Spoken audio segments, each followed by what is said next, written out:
Vayikra, chapter 25. Adonai spoke to Moshe on Mount Sinai. He said, "Tell the people of Israel, when you enter the land I am giving you, the land itself is to observe a Shabbat, rest for Adonai. 6 years you will sow your field.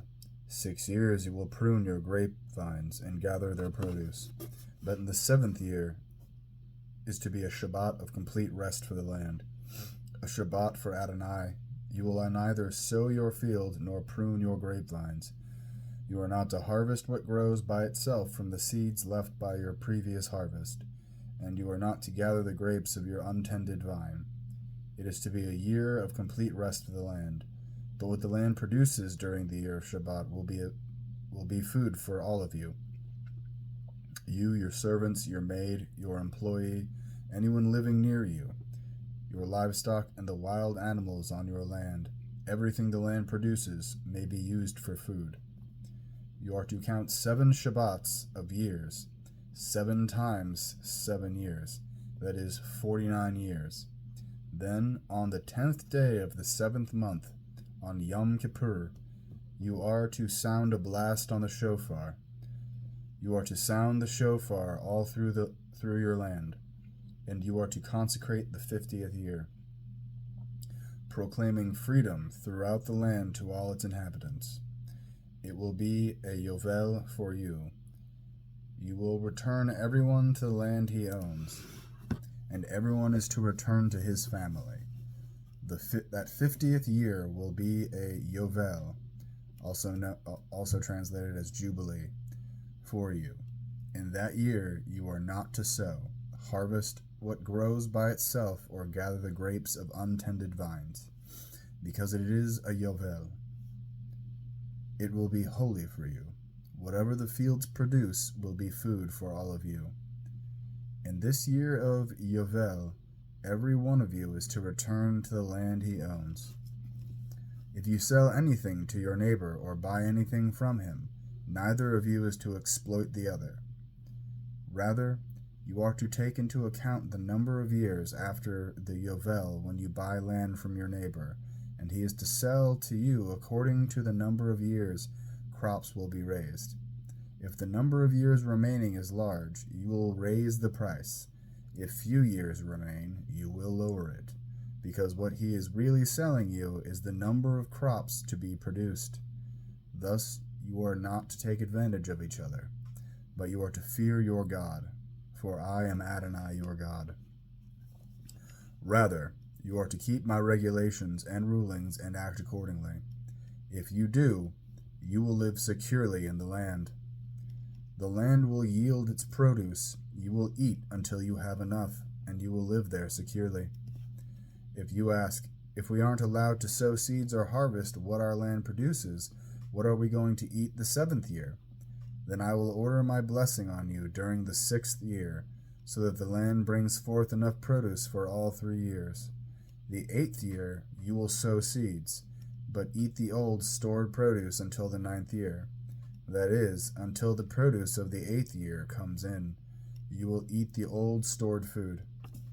The land is not to be sold in perpetuity, because the land belongs to me. You are only foreigners and temporary residents with me. Therefore, when you sell your property, you must include the right of redemption. That is, if one of you becomes poor and sells some of his property, his next of kin can come and buy back what his relative sold.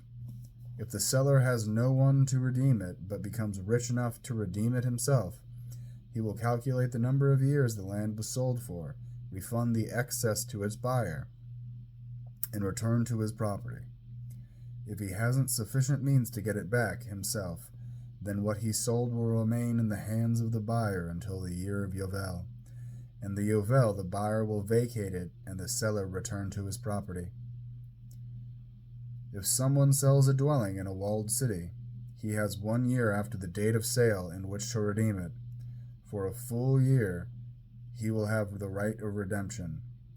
But if he has not redeemed the dwelling in the walled city within the year, then title in perpetuity passes to the buyer through all his generations.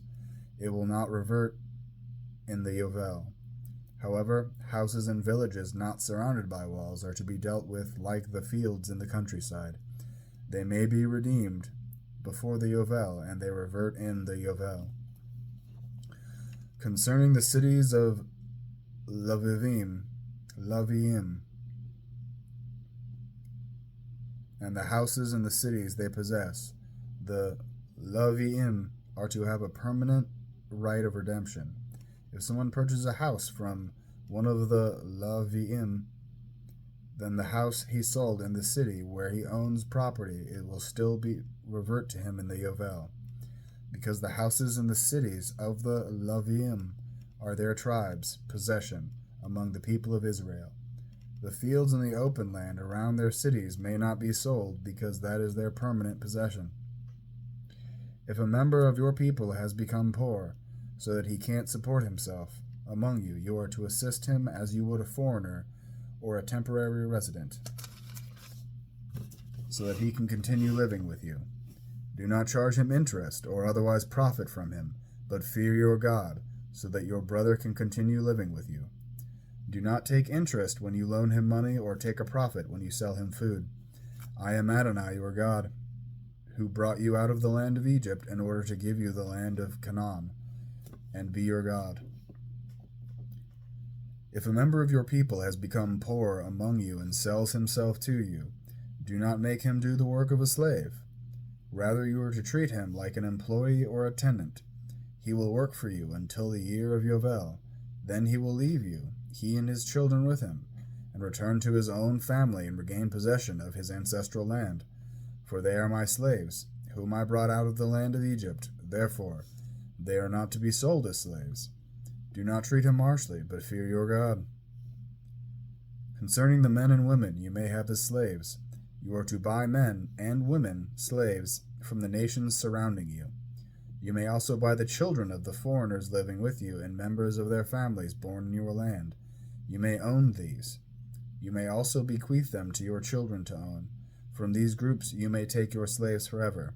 But as far as your brothers, the people of Israel, are concerned, you are not to treat each other harshly. If a foreigner living with you has grown rich, and a member of your people has become poor, and sells himself to this foreigner living with you or to a member of the foreigner's family, he may be redeemed after he has been sold. One of his brothers may redeem him, or his uncle's son may redeem him, or any near relative of his may redeem him, or if he becomes rich, he may redeem himself.